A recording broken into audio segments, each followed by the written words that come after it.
Good evening out there, everyone. Give me just a quick second. I'm flying solo tonight. And let me mute myself so I don't get the... Alright, there we go.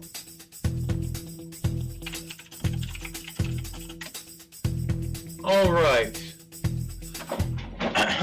So, evening out there, everybody. My name is Thomas Tusano, coming to you live in spirit from I3 Detroit in the innovative Ferndale, Michigan. This is the Make Something Wonderful podcast, a podcast exploring all the fantastic ways we create.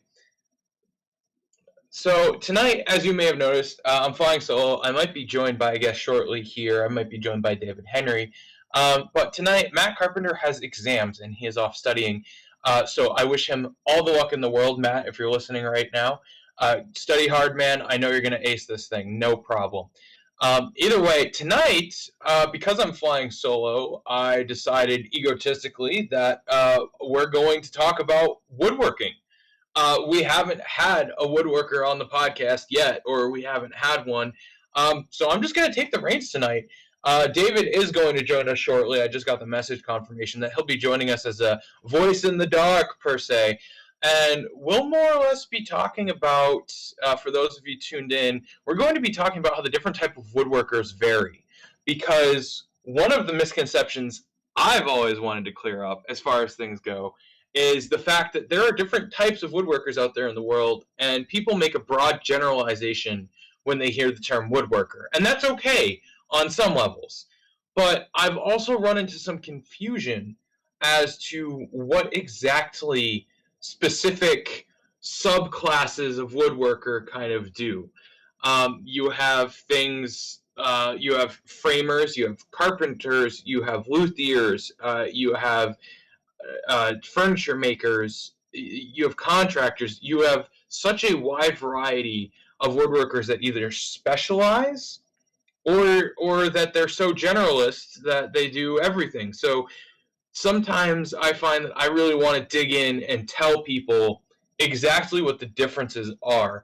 I'm going to quickly duck off camera, and by quickly I mean like 10-15 seconds, but I want to let everybody know some space updates before I go get the prop for this evening, as far as it may be. So here's what's currently going on at I3 Detroit. We have makers and creators working on more and more content. During lockdown, during all this craziness that's been going on, we have been busy at work as a community, working on ourselves, working on bettering ourselves, working out policy, doing a whole bunch of different things to make sure the community comes back stronger. And one of the best aspects of that has been we've been involved in long conversations or initiatives to create video content meant to strengthen the online I3 Detroit community. And so people like Jan Sues, people like Rob, people, Tick Alley, also known as Tickmark, have been working on Twitch content, have been working on YouTube content, have been working on long-form video essays or documentaries. I won't spoil it for you guys, but there's some awesome content coming down the pipeline that our members are working on that you should definitely check out. That being said, I'm going to preface this a little bit early in case I get caught rambling about woodworking. And what is going to happen as far as it goes is, as you all know, at around 10:30, the SynShop podcast begins. So we're always working with them to make new content, to more or less foster connections between maker spaces, to open the maker community at large to what's going on and start talking amongst one another. Because for too long, the maker community has been a little bit too insular. We need to break that mold and reach out to each other and share how we run our spaces and what knowledge we have about different projects, building codes, running our spaces, to helping foster better and better communities among our membership. So that is the effort that we're doing with the SynShop. We have our custom URL. All of you should have noticed tonight as you were tuning in that we are now using the I3 Detroit, youtube.com/I3 Detroit. And it will, by going there, it will tell you, hey, we're live now. So, and by using that link, you can just go to the channel, It says live now. Click on that. You're here. You're at the week's episode. Oh, hi B. I see your message in chat. I see you're listening in. So let's see. What other? I'm also trying not to drone too much. With a one-man show, I have to strike an interesting tone. I have to keep moving. I have to try not to go back over ground. So either way, I'm just going to keep rolling with it. Subscribing, now that we have the custom URL, subscribing still helps us, throwing our videos a like, interacting with us on Twitter, on Instagram, on Twitch, on YouTube. All of that helps us out and furthers our goal of building a maker community. So reach out to us through any of those channels and let us know what's up. So let me see. All right. Hold on real quick.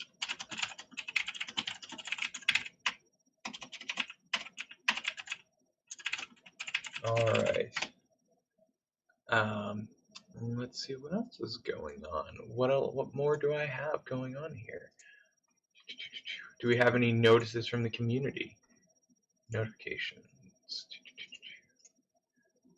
Yay, free. Yeah, we're really excited about that unique YouTube URL. We're finally have that back, and we can finally build and build and build on that. And now that we have 100 and we have that, it makes it so much easier for us logistically to throw up that link and say, hey, you'll be able to see when we're live. Go over there, check it out. So yeah, there's that. Hey, SynShop is in chat on Twitch. Hey, I believe that's probably the Mighty Pong. So, and that is my best imitation at his buttery smooth voice. So, yes, I'm going to embarrass you live on our stream, but only because I love you, buddy. So, what else is there? Oh, call for guests. If anyone would like to be a guest on the I3 Detroit podcast, please send us an email. To reach out to us here, reach out to us on Twitch, reach out to us on YouTube. Oh, it's Crux. Oh, hey, Crux. So, yeah, so they're going to be setting up the show soon and doing that again. 10:30. Link in the video description. We always do it. We always link to the show. We always try to direct our viewers to go watch that, and then I promptly go pass out because it's been a long week. But either way, and then I listen to the show back on Monday when I'm at work.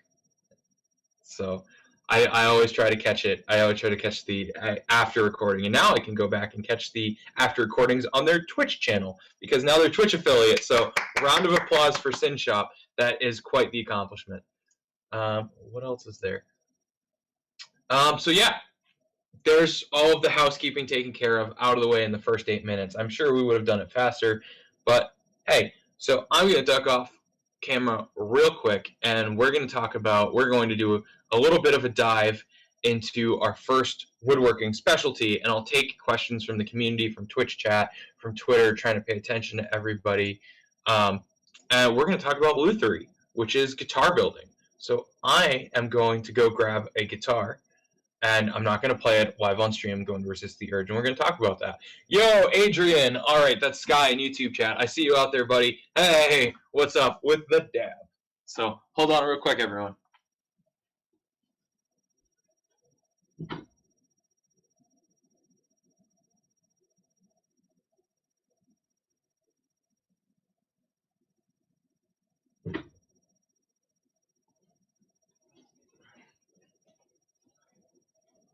All right, so I am back, and I have two guitars with me tonight. One is off camera. But lutherie, what does one need to know about lutherie? Or why are luthiers different from woodworkers?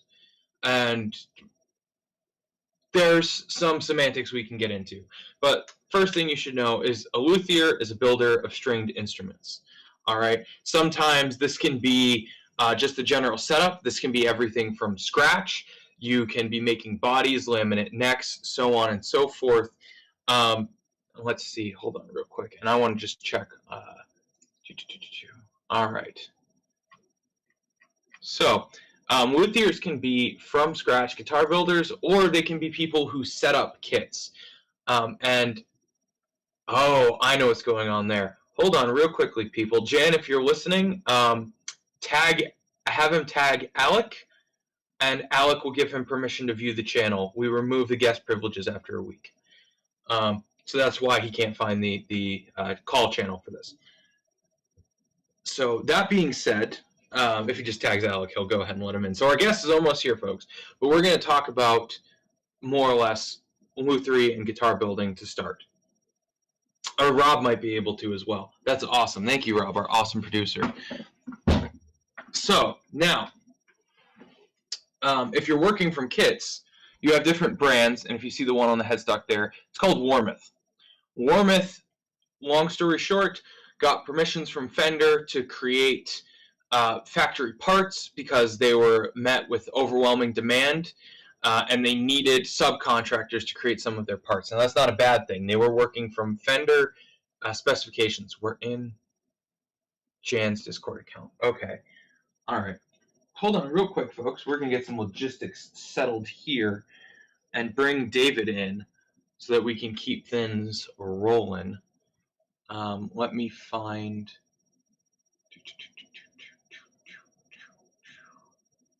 All right, Jan, hold on real quick. There you are. I see you. I cannot adjust your role. All right. Hold on real quick. Rob, do you got it, or do we need to tag Alec real quick? I'm making no attempt at a curtain this week, guys, and I apologize. We're just gonna do this out in the open just to be a little bit more entertaining as far as things go. So, got it. All right, sweet, cool. So either way, again, just to get back on track here, we're talking about different types of woodworkers, different subclasses. The luthier, people who either build from scratch or repair stringed instruments. All right. And there's a lot of different structural considerations that go into instruments. There's things like string tension, there's things like neck warping or neck adjustments. There are different kinds of hardware in the instrument. You have to keep the neck of the guitar straight as a woodworker. You have to round over your profile, and you have to consider the geometry of the instrument. Hey, Jan, can you hear me? Or Jan and David? Let me see. Jan and David might be figuring out their audio. But a luthier will take into account that, I can hear her talking. Okay, we should be there now. Oh, hold on. Microphone on. Oh, David, now I can hear you. It was my headset. I'm sorry, it was my headset all along. No, my mic wasn't on yet when you said, "Can you hear us?" And the answer is yes, I could hear you fine, but I didn't have the mic enabled yet. All right. So David, you probably caught the beginning of the stream. Matt isn't here this evening, so we are talking about something that I wanted to clarify. That's different types of woodworkers. So I was just telling the good people at home about. Hold on, I'm getting an echo, so I have to stop and wait for it to catch up. I'm going to adjust the volume on the YouTube video. All right, there we go. That's better. So, we're talking about how maybe a framer, a carpenter, a contractor, a luthier varies from, there's furniture makers, there's people who do all this different stuff. Thank you, Alec. Wait, are you listening in? I never thought you did. Either way, our wonderful community moderator, Alec Beardsley, wonderful guy, helps us out every week by assigning our guests the role that we need. So, David, I guess if you want to share here, what do you know? Well, let's rewind a little bit. What do you know about the different types of woodworking, and what do you think probably the biggest misconception for you is between woodworkers? Or are there ones that confuse even you? I know you know the difference between a turner and a carpenter, but are there other specialties that you've heard about that people at home might not have heard of? A lot of it is that, the other type that you sort of mentioned was you sort of went through like the things that are like professionals. You sort of missed one of what is probably the largest category of woodworkers, which is those of us that just sort of hack around and do stuff with dead trees, but don't really know or have no real professional training. Yeah. So it's a smattering of, many of the less specialized skills. Yeah. So there are woodworkers out there. There are hobbyists, and I would never use that word derogatorily because I have had it thrown at me in a derogatory fashion. And then I turned out to more or less want to go do woodworking as a career. Um, but yeah, there are people out there, and it is one that I've overlooked, and I apologize. There are hobbyist woodworkers, and there are some great hobbyist woodworkers out there. And when you say messing around with dead trees, the one thing that comes to mind are green turners. And those are people who will straight up take a firewood log and like make a spoon or a bowl or a plate or a turned object just out of green firewood. Um, the difference being between seasoned lumber and green firewood. Green firewood is you cut down a tree in your backyard, you take it and you chuck it in your lathe, and you don't let it rest, you don't let it dry because there's moisture content to wood. I think that's another thing a lot of people don't understand is that wood, when it gets wet, holds on to that moisture for a lot longer than you think it would. So, um, also, so I want I should probably give everyone some context. Hey, Doc's here in chat. I see him in YouTube chat. So some of my friends from other Discords are joining in to watch the chat and to see what's going on tonight. So I should give some context as to our guest. This is David Henry. He's another member of the i3 community. He has been on the show before talking about general making and some of the Disney stuff and the wardrobes that he does, a lot of large-scale builds, like a lot of my woodworking builds in the shop that get way over ambitious. So yeah, absolutely fantastic maker overall. And he decided just to come and join in tonight because I invited Jan, and he's like, I'll come sit and chat and hang out. So Jan popped in and said, well, apparently you didn't have a guest tonight. You were all on your own. It's like, hey, we'll just crash. Yeah, exactly. So so 4th of July was a crazy week for everybody as far as things go for various different reasons, and so I did not get a guest, and I was like, you know what, I'm just going to wing it and do a solo show tonight. And Matt was like, I have an exam to study for, so I'm taking a week off. And I'm like, okay, cool. So that's what we got. And I just invited him. Like, I literally said, would someone like to sit in? And there was some bunch of bad puns made. Yeah. So, and we got David. So I totally missed the bad pun because I don't think I read any of that yet. yeah, when I tagged Jan, and Jamie and Matt reacted with the rim shot gag. So that was the rim shot emoji. So they're like, "Yep, Tom's telling bad dad jokes." And we got another couple viewers on Twitch this evening. So hello, people on Twitch. Now I'm just waiting for the tweets to come across and tell us that we actually have our hashtag trending.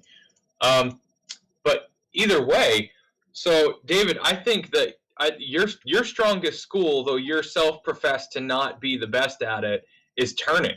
Like I think people like look to you to learn the lathe, and you're just kind of like, what? I'm not an expert, but I've seen some of the stuff you've done, and it's pretty damn good. I guess I have an interesting perspective because it was something that I'd sort of eyeballed for years, and my uncle does stuff that's been like national, like award-winning stuff, and we've got this beautiful walnut bowl. It's probably about 10 to 12 inches across, about 4 inches deep. None of the wall thickness is much more than 1/8 of an inch thick. It is just insane. I mean, it's like there's practically no wood left. Yeah. And that's just like, with that much and that size, it's like, one small little thing and, well, it's gone. Yeah. I mean, you've suddenly, ripped a hole in it or just sliced it in half, which you could literally do in a fraction of a second. Absolutely. We sort of received a few things from him over the years, so it's something I was interested in and never actually even really saw or did in person until i3. Yeah. So it was something, Greg sort of gave me, a good background and tutorial and, kind of this is what happens and this is what doesn't. And, you kind of learn as you go. And it's been an interesting journey. I think the best thing I can have for like beginning turning advice is if there's something specific you want to make, you're probably going to be very disappointed for a very long time. In other words, trying to duplicate something, if you've got a vague idea and you're sort of comfortable with whatever turns out, you have a lot more success that way. Yeah. Oh, In absolutely. other words, it's like, okay, well, I have something, it looks nice, but it may not really have been what I was trying to make or what I envisioned when I started. Yeah. So, So, but you still learn a lot. yeah, absolutely. And turners are a unique case in that. And by the way, so turning, as far as it goes, is taking a piece of wood, any kind of chunk or block. I should have a piece somewhere around here, like a piece of wood to explain. I should have a show prop tonight because we're talking woodworking, and I'm surrounded by wood scraps, and so I should just have a show prop. So either way, try to envision this without the nails in it. But turning is when you would put a piece of wood, normally square, in with a machine called a lathe, which I would assume most of our audience knows what that is, and spin it at high speeds. I cannot do that with my fingers. I would give myself carpal tunnel before I achieve the speeds that I'd like. But either way, you spin this piece and you take sharp blades and you drag or move the blade along the spinning piece to turn a decorative object or a bowl or a functional handle or something of that nature. So that's why it's called turning, because you do it while the piece is spinning. So there you go. Turners are unique in that they separate themselves way far out from the pack as far as it goes. Like they're like, oh yeah, I'm a woodworker. I guess you could say that. And in reality, they're like you were saying, some of the most elegant woodworkers out there. They're like the ballerinas of the woodworking world because they can just take, a raw square stock and turn a wand or a table leg or a whatever the hell else have you. And it is a whole art separate from woodworking. So not only do you need to know how wood works structurally, but you need to know how it works spinning at high speeds with a blade applied to it and how it behaves, kind of thing.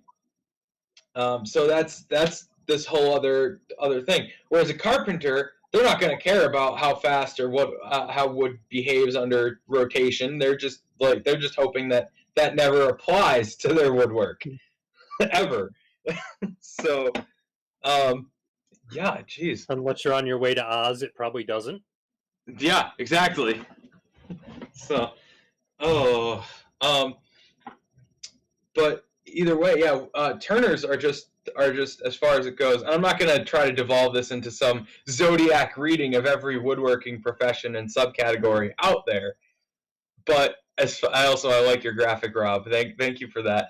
Our ladies and gentlemen, our wonderful producer with the clutch graphic on the bottom of the screen here will probably be throwing up more stuff.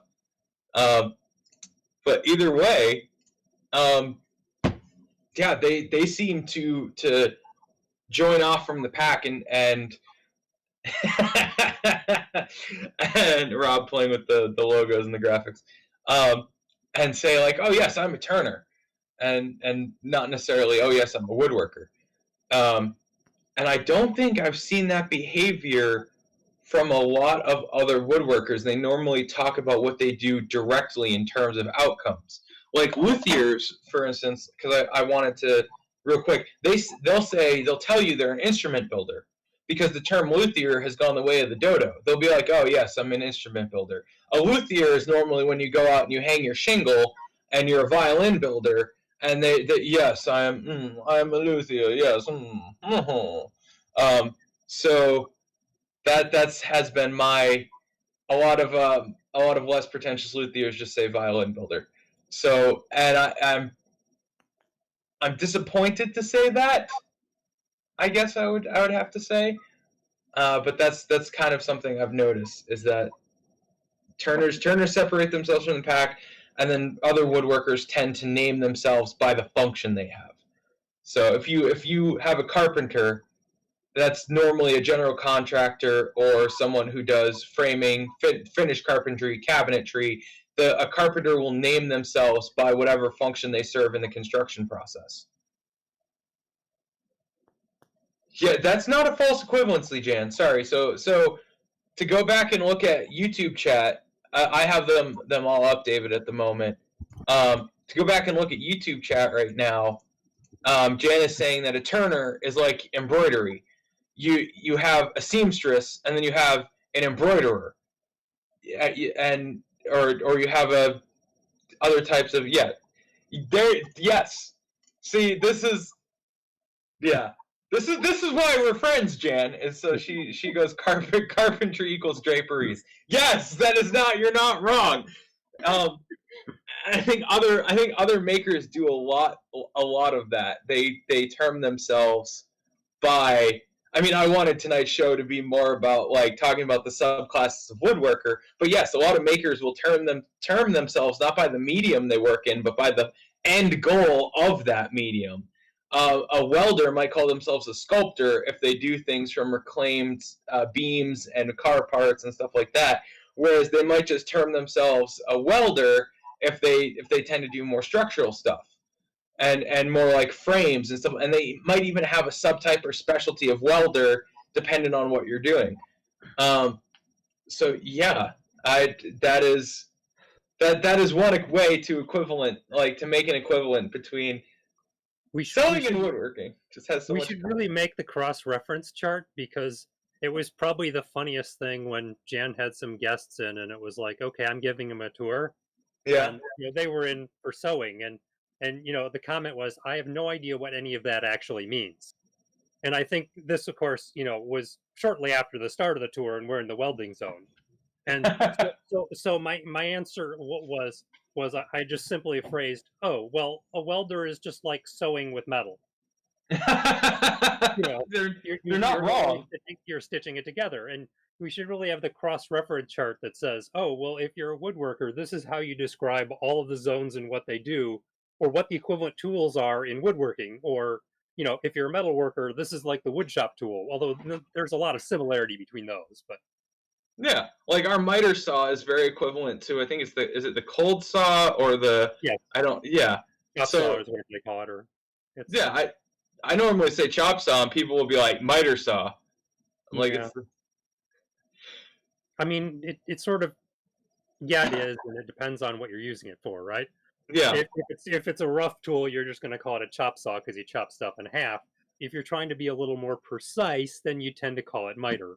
Yeah. It sort of depends on what you're doing with it too. Also, Jan, I want to prove that point you just made in chat. Jan just made the point lutherie equals corsetry, and I need to prove something to you that actually reinforces that point. Have you seen the shape of a violin? I have a violin, and well, I guess I'll just hold it up now. I'm working on a guitar as far as it goes, and look at the hips to it as far as it goes. Like, look at how it draws itself in. And then the other thing about it is that it's not just the aesthetic of it. It's not just that it looks like it has hips. If you look at the interior of a violin, and I wish I had shots of this, there is boning or bracing on the interior of a violin going down, like ribs to it. The internals of a guitar and a violin and a musical instrument does actually have a lot in, God damn it, it does actually have a lot in common with corsetry, because you're trying to get everything to stay in one place as far as it goes. You're trying to balance all this. It's a giant statics equation is what building an instrument is, because you have to keep string tension, keep the scale of the instrument, keep the string height in relation to the pickups and the frets. There is, hold on, Jan's pulling up some corsetry now that she's working on. So and let me see if I can't grab a violin from the other room. Hold on. Yeah, I was gonna say we'll demo the corset here while you go grab a violin. Yeah. Hips. boning, strings. Yeah. So I looked up the definition of lutherie. yeah. I'm like, hey, that's corset. So, oh man. We should now make a corset for the violin. Oh jeez. Well, a violin has hips. Yeah. So here's one I got off Craigslist a little while ago. I was going to either restore it or do some work on it or take it apart for science. And either way, if you were able to look through, yeah. Oh, Rob, you're doing awesome. If you're able to look through the bracing and the F holes as far as it goes, yeah, the interior, the one that looks like the cathedral there on the far left that you have up right there. Some of the interior shots show you that exactly what it looks like on the interior. That is why I'm saying there are structures in here that keep everything straight or flat or establish the geometry to make certain. And that's what lutherie is. It's about keeping and establishing geometry so that everything sounds correct. We don't address. Yeah. You don't. No, B. You don't. We don't address the F holes in cordistry. So, for reasons, mostly because we're among polite company. So, but yeah. So it's it's already 10 o'clock. Things fly by here. We've been live for 30 minutes already. So a carpenter, as far as it goes, is building a house. A luthier is building an instrument. A framer is a type of carpenter.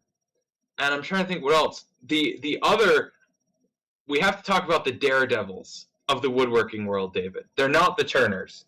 The turners, we already said, are the ballerinas. Have you ever seen, or you must have seen, a power carver before? Never in person, but is that the thing with the chainsaw, or sort of something similar like attachments that are just sort of like waving a saw at a giant piece of wood and hoping nothing horrible happens?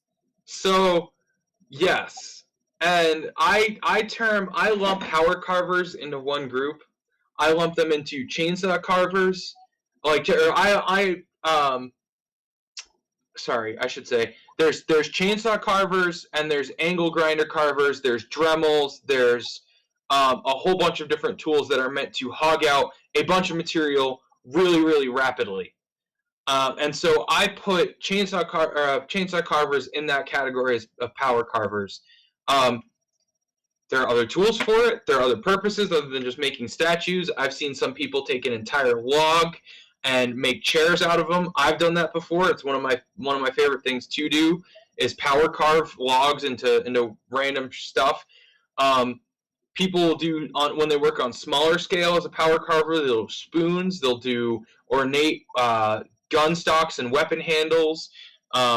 There's those pictures of people taking entire redwood trees and carving a complete Mayan city, like in the cliffs, into the interior of the redwood tree.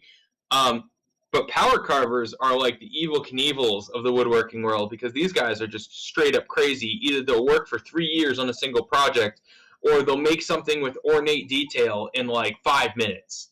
There's no in between. Either you take your time and you end up with some crazy ornate sculpture, or you just do that whole Samurai 1 slash bit, cut back to the log, and it all just falls apart at once, and you have a friggin' bear or something, or a tiger or an eagle just out of a whole solid log with a chainsaw. So power carvers are a whole type of crazy, but they're woodworkers. They are.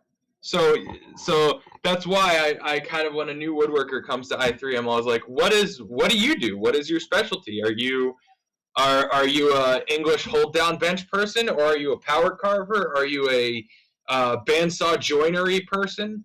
There are a whole bunch of like run the gamut when it comes to woodworking, and I think it's just amazing. I love all the different woodworkers out there. So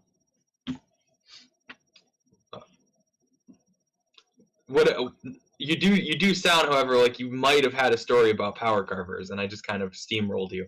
No, I mean, I haven't actually seen any of it done. I was just sort of guessing that that was, you know, what it was even. And we've got some of the little Dremel stuff. So, see, I guess if we're going with wood, then we'll go with the. Oh, I don't is know. that the? This is like one of the early, actually fairly early things that was sort of part wood, part scrap. Not how good the lighting really is here, but maybe we can adjust position of things here. That's amusing. Yeah, that's another one of your one of Jan's stitch pullers, right?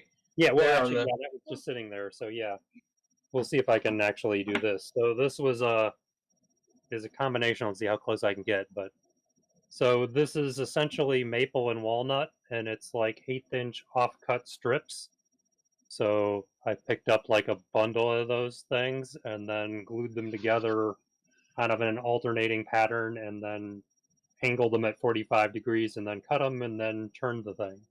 So this is actually a necklace, and then inside here, when this pops off, it's got the little thing that'll pop in here, so you've got a handle to hold it, and then, you can de-stitch.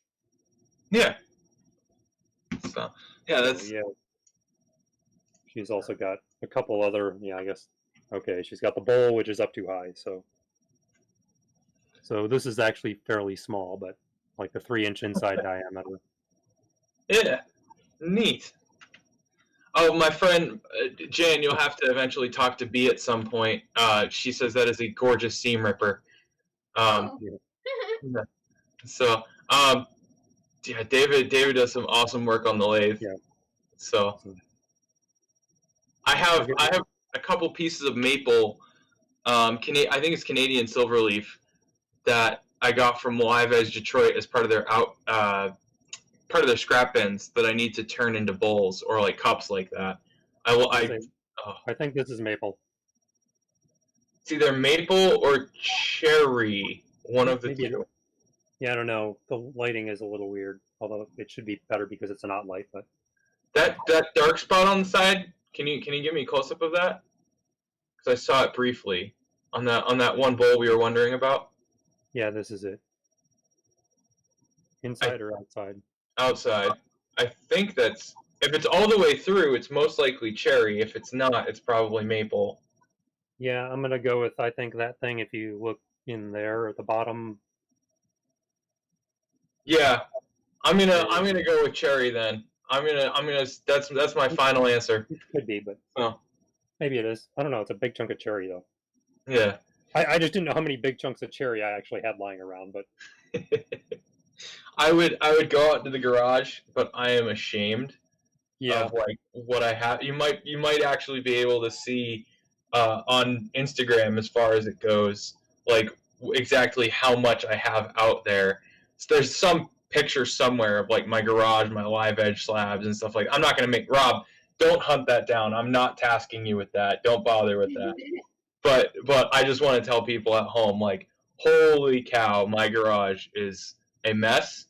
It is full of slabs and scraps and everything I've ever thought I could make something out of. I just tossed it in there like a scrap goblin. So yeah, yeah. So that all of you thanks Rob. All of you who can now see on screen on the left on the stream, that is all of David's turning work as far as things go. That is things that he has done on the lathe. Yeah, that is a tendency of a woodworker, Jan, is to just be neck deep in scraps. But that is turning. That is an example. That is a beautiful example of turning. So, I mean, there are other smaller. I talked about other smaller forms of woodworking. Some woodworkers only deal in smaller kitschy stuff. Like I'm going to show right here on camera. This is a knife that I've been rescaling, and I believe that is either I want to say it's African blackwood or ebony. I'm not quite certain. If it's ebony with sapwood to it.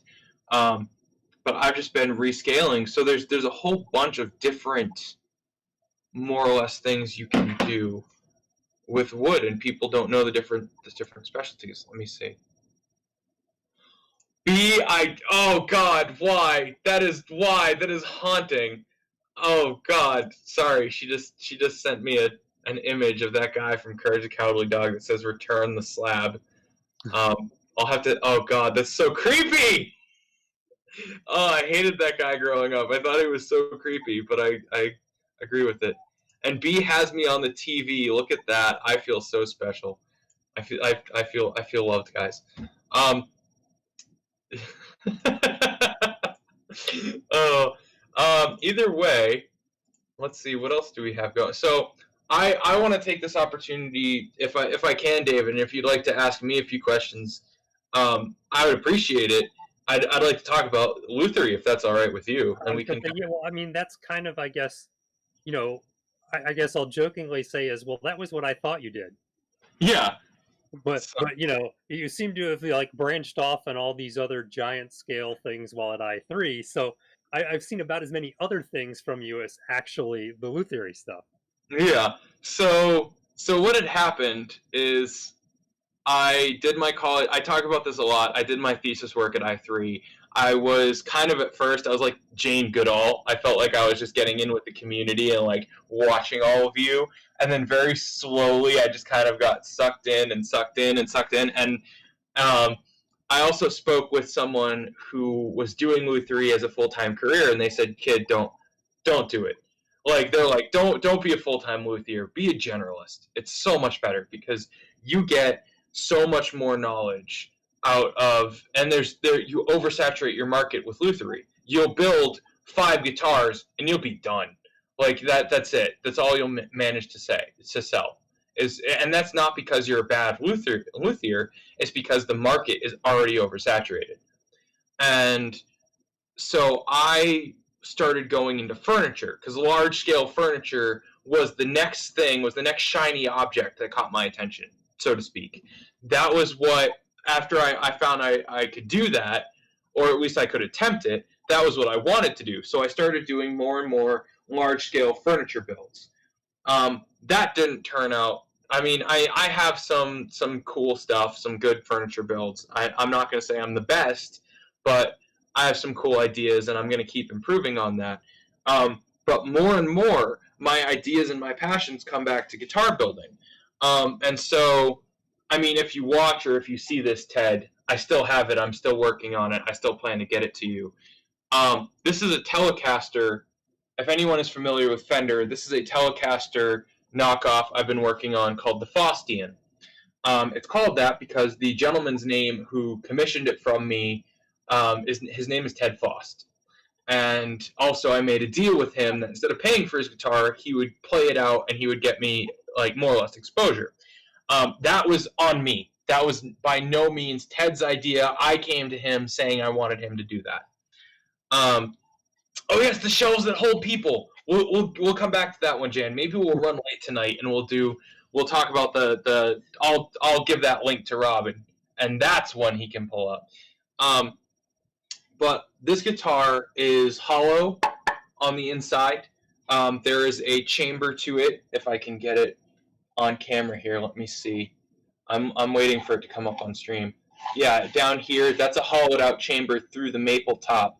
And the neck runs all the way through the body. That's that cherry maple stripe you're seeing run down it. And I contoured the back more or less, looking at the stream camera to see. There we go. I contoured the body and the back of it to ease into the neck. So this is probably, honestly, one of my favorite projects. I just haven't gotten to finish it as well as I would have liked yet.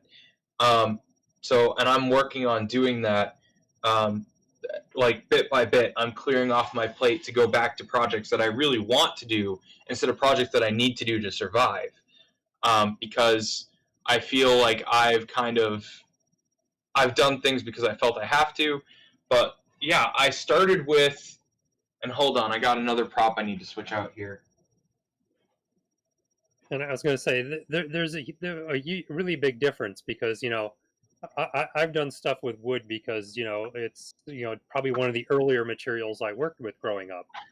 But you're actually doing it professionally, and that's a huge difference between the two. I will admit I am a toy maker first. I work for a tabletop gaming company, and I do production woodwork. I call myself a production woodworker because woodworkers, you'll normally think of someone sitting at a bench, what's called an English holding bench or a dog ear bench, or there's a bunch of different names for the same thing, or different styles of the same thing. And you see hand planes and chisels or table saws or a slow, arduous process. You never think of production woodworking. Or if you do, you think of like a lumber mill or a sawmill or anything like that. I work in woodworking where we use machinery, like we use heavy machinery or automated machinery, and different techniques to be able to do pieces at a rapid pace. We work in a production environment. We don't work in a custom shop or a craft or a cottage industry environment. So I use my production mindset to improve my other mindset. A lot of woodworkers will be like, "Oh, I'm going to do this as a one-off," and they will have jigs and fixtures to help them along, and they will be able to repeat what they do. But that is my entire end goal: is to make every single cut, measurement, and procedure I'm doing repeatable down to the tolerance of a 30-second. Like, I am essentially a woodworking machinist, and that's not touting my own horn. That's the literal definition. So I do this professionally in that I see it day in and day out. Like if someone comes to me with a piece of maple that's got this big scorch mark across it, I obviously look at it and I go, okay, well, your blade either isn't sharp, is dragging carbon, or your router bit is like not clean, and you ran it at too high or low of a speed or not a high enough feed rate, and you should really take that bit or that blade off, pitch remove it, put it back on, readjust it, get it back in tolerance, and then set it up to crank out 100 more pieces before you have to repeat that whole thing again. So I focus on repeatable production work and making everything so you can do it over and over and over again. Yes, thank you, Jan. Yeah, again with the sewing equivalency. Production woodworking is pattern making. Absolutely. I will say we use lasers, we use other automated equipment at my job. We use strict kind of either processes or the artsiest thing that we do in our shop, and this isn't to disparage anything, because it's still a valid form of crafting. The artsiest thing we do in our shop is our finishing department and our quality assurance department, because those guys are aligning boxes and items or any of our products with leathers and felts and stuff like that, and they have to really get in there and take their time to do these things. Or there's our finishing department where you have to balance the output of the gun with the high pressure air, I forget what this exact system is, but it's a Graco Mark II that we mostly use for finishing. And so you have to balance the finish or the coat of lacquer with the air input to the gun. Yeah, so you need to get the feed rate of both the liquid and the air at the right things. You've got the right velocity, the right dispersal, so it all lands where it's supposed to, so you don't end up with a big runny mess. Yeah, sorry, I just saw a spider on my wall behind me, so that's why I immediately got up. You realize Jan is looking around our place now for the spider. Oh, no, not behind you, Jan, behind me. On mine. Oh. The scream was not audible. Yeah. But she literally jumped. Yeah. Oh. Hold on real quick. All right, I got it. Sorry, folks. I normally don't like doing things like that on stream. Oh boy. Oh, heebie-jeebies. I don't like spiders. Bugs. Creepy. Either way. First death on i3 TV. Yeah. Yeah, exactly. Oh God, when did we turn into snuff films? I really don't want to go to the. I don't really want to go to the urgent care again. Thank you. I'm sorry. I broke my toe the other day. Last night, actually, it was not fun. Hematomas are not fun, kids. Don't get one. And don't Google that. No one Google that. Oh God, I'm sorry. So aside from all that, aside from the spider, and we got a little bit off track there. Jeez. So I've been using what my workaround was. I've been using everything in my production to improve, or the skills that I've been learning as a production woodworker to improve my speed and my quality in my kind of the off time, and then use that to apply to my own craft making so that I can have a viable business. Thank you, Rob, for the most accurate use of emojis I've ever seen. Just a spider web and a foot. Yeah, that's more or less right. Let me check Twitch too. So I think Crux is still around somewhere. I saw him earlier. If you're still here, Crux, give us a sign you're alive. And hi, Twitch. I see 4 people watching. I just can't see who you are. I know one of them is probably SynShop. What else is going on? Okay, so yeah, I use what I know from my production environment to improve my quality in my own shop, or sorry, in i3. Actually, when we did the layout of the wood shop for i3 for the expansion, I said we should be able to take a rough sawn board from rough sawn or skipped planed, which is just what you would see in like a lumber yard, in like a where you can get things other than construction lumber. It's a rough kind of hand. It looks like a tooling or a fuzz texture to the wood. That's skip planing, and you take it to finished dimensional piece, all by going from one side of the shop, walking the board through all the tools. Because when you're working in a production shop, you don't want to have to double back to a tool to get something done. You want to be able to go from one wall of the shop to the other wall of the shop, and by the time you're all the way through, have it on to the next step of the process. So raw materials come in one end, finished product comes out the other. Exactly. And the reason being for that, and me applying that philosophy to i3, is not because I want to stifle anybody's creativity, but because if you do that and you go from one wall of the shop to the other and you're going through the processes, instead of going from the table saw to the workbench, from the workbench to the joiner, from the joiner back to the workbench, from the so on and so forth, like jumping around from tool to tool, you're just walking through the shop with your pieces until you get to the workbenches situated at the other end of the shop where you're doing assembly, glue ups, and things like that. And by having that workflow, you don't then have the problem of elbow room where you're fighting everybody for, oh, real quick, I need to move this piece so that I can do this on the table saw. Oh, wait, oh, you need me to move that off the workbench for you? Okay, cool. I'll just, I don't know, put it over here. You're walking with your piece through the processes, first from the joiner to the table saw, and then from the table saw to the planer, and then so on and so forth.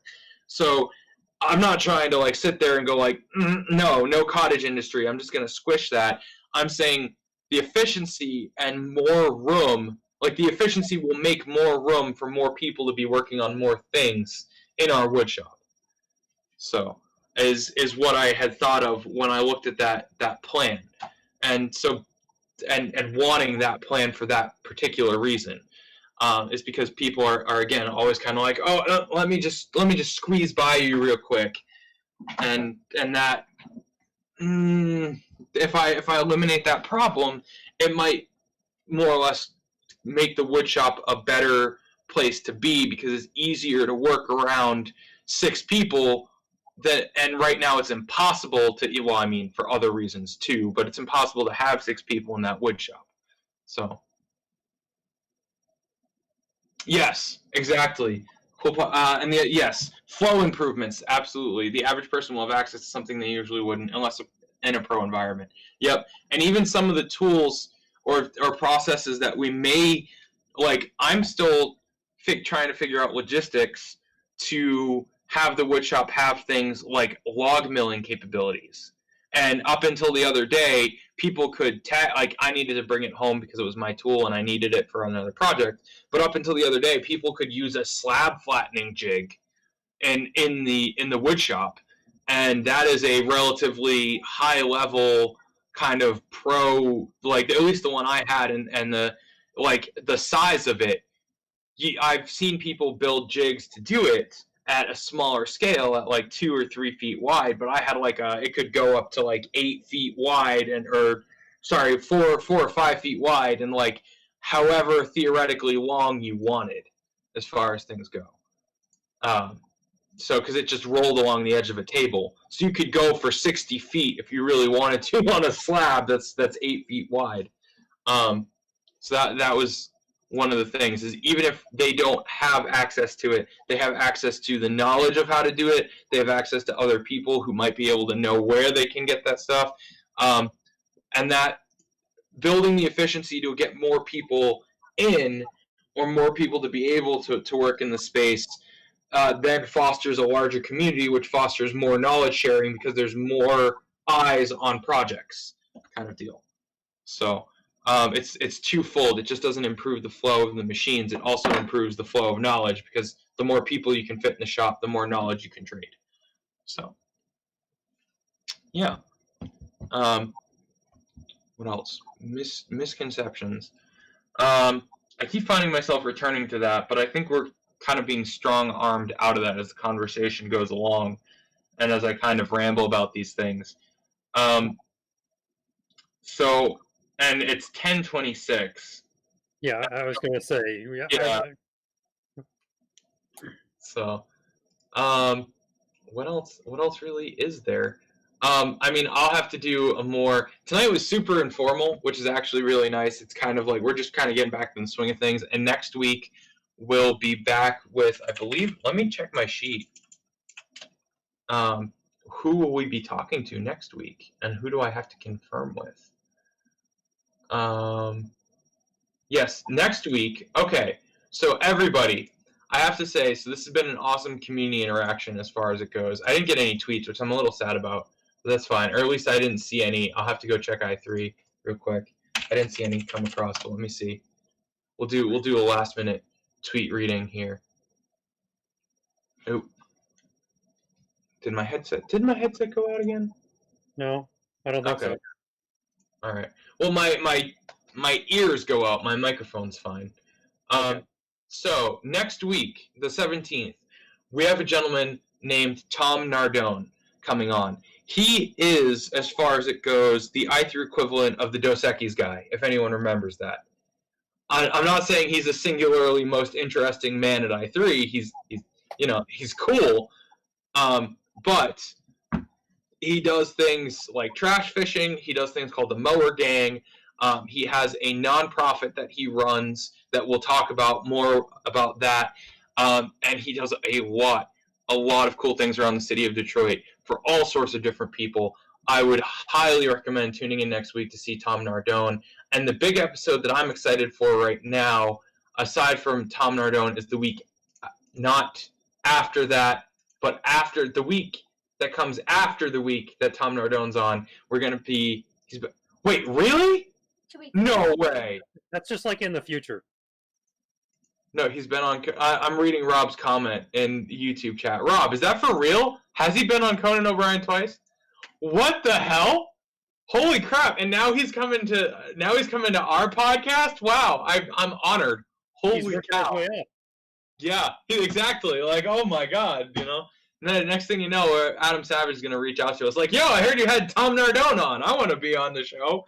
So, anyways, yeah, Tom, I have to go find those clips now. I want to go see that. Everybody, that's your homework for this week. Go research Tom Nardone. Go find the Conan O'Brien clips and see what he's about. Maybe if we find them, we'll put them down in the description. Maybe. Yeah. So, what else is there to say to close up? So my closing statement for all of you, I have to kind of self-plug because I'm the guest this week and the host. I play, and thank you, David, for playing co-host, and Jan for playing third wheel. And you just lost your carpenter, so I felt bad for you. Yeah. So the woodworker is without his carpenter. Oh, Matt, I missed you. Come back, please. You can blame it on me. Please come back. Yeah, there we go. There's a link to one of the episodes. I'll watch that later. So I do woodworking professionally. I have a brand called the Tusano Trading Company. I have to go get that actually real quick. Actually, I have a business card somewhere. All right. real quick. Hold on, guys. Hold on to the broadcast. Everyone on the broadcast, hold on to your seats. All right. So I have something called the Tusano Trading Company, which you all need to look into, and that's part of the reason I started the show. What I do is, and I haven't talked about this because it's kind of a self-interest thing. I always want to give the platform to other guests. I never want to sit here and shill for myself. I want other makers to be the spotlight. Given that this week I can kind of take that spotlight and I have a little bit more liberties with it, I want to suggest that all of you go check that out. And it's not about me. People say, like, oh, you always introduce yourself as Thomas Tusano. Well, the Tusano Trading Company is about you. No. There are things that I make for the company with my woodworking. There are things that I make to make a living. There is production woodworking. I started the Tusano Trading Company with the goal of supporting other makers, other artists, other illustrators, and other craftspeople. And so that is why I have such a passion for the show and for the podcast, and I will keep doing it as long as I can. But I want those of you watching at home to go check out, and I know a few of you have Tusano merchandise, or a few of you are Tusano artists that are currently watching. It's the TusanoTradingCompany.com or Etsy.com/shop/the Tusano Trading Company or Tusano Trading Co. Go check out the stuff, because it's about supporting other illustrators, other makers, other artists. And the words that are on our shirts and on our gear, forge ahead and follow through, or the symbol of the hammer and the axe, is all about mental illness as it applies to crafting, to making, and to that sort of things. The axe stands for execution and the follow through of the swing. So like stay on point with your execution, that's the follow through. And the hammer is the forge ahead, or the determination to do all things, no matter the effort required, with integrity. So that's what those two words mean, and that's why the axe and the hammer are my symbol. So if you're ever more or less wondering why I do what I do, and why I do the show, and why I have the name Tusano, it's so I can stand behind all the craftspeople. Yes, thank you, B. She put the words in chat there with the hammer. So now that I have that stage, and now that I can talk about it, and now that I was the guest, because I will be handing it back to all the wonderful makers that I will keep bringing you guys. Yeah, look, go and check that out. And I'm going to continue doing the show, talking with people, and having these wonderful makers on. I might spin off and do my own thing at some point, but I'll still be doing the show as often as I can. But please go check out the wonderful artists that I support. Yes, B, I'm unhappy that there's not an axe emoji either. I need to petition YouTube to put up a bearded dwarf axe, because that is not acceptable. There needs to be an axe emoji. So, yeah, but I'm going to go ahead and read off the outro, leave you guys to go check out the SynShop. My social media as well. I mean, Jan is My Life in Costume. David, I don't know if you do the social medias, but if you want to, we can put a link to you down in the description. Nope, I don't exist anywhere, which is why I'm hiding off camera. Exactly. David is a ghost. David does not exist. He's a disembodied head. Ignore the man behind the curtain. My social media can be found below. Jan can be found at, I believe Jan is at My Life in Costume. If you want to put it in the YouTube chat, you can as well. And we'll see if we can tuck it in the video description from last time. What else is there? If you'd like to know more about i3 Detroit, you can find us on Twitter at i3 Detroit, on Facebook, again, at i3 Detroit, or wherever you get your social media fix. It's Instagram. I don't think we have a TikTok. That's something we might want to work on if it doesn't get banned. And if you'd like to support i3, visit i3detroit.org/donate. Also, audience, show what's been up in your home shop by tagging i3 Detroit on Instagram. Share pictures of your home shop or even pets and relaxation. Tweet at i3 Detroit or me to have it shared on next week's podcast. If we ever miss you, come yell at us in YouTube chat or on Discord, because I know a few of you know me on Discord. And as we sign off here, folks, we do also partner with the SynShop, located at 1075 American Pacific Drive, Suite C, in lovely Henderson, Nevada. And link below is their YouTube channel, where you can continue to tune in to continue the conversation on making and hacking with Crux and the Mighty Pong. And with that, remember to make something wonderful and stay your amazing selves. So, Rob, you can play us off, buddy.